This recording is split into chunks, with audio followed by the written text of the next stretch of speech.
Hi, my name is Seb, and today we're here doing an introduction to film production.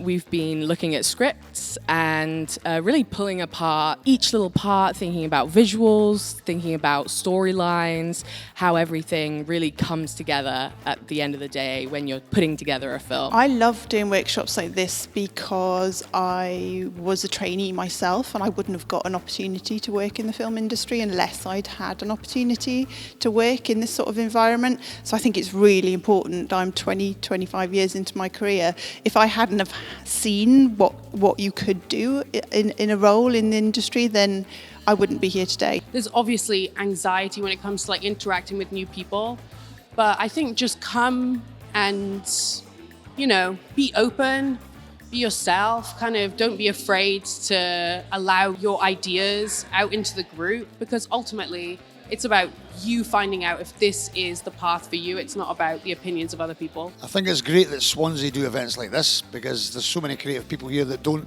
get an opportunity to find that they could be involved in film. It's not America, it's not big London, so why can't the people get an opportunity to be involved with making fantastic films?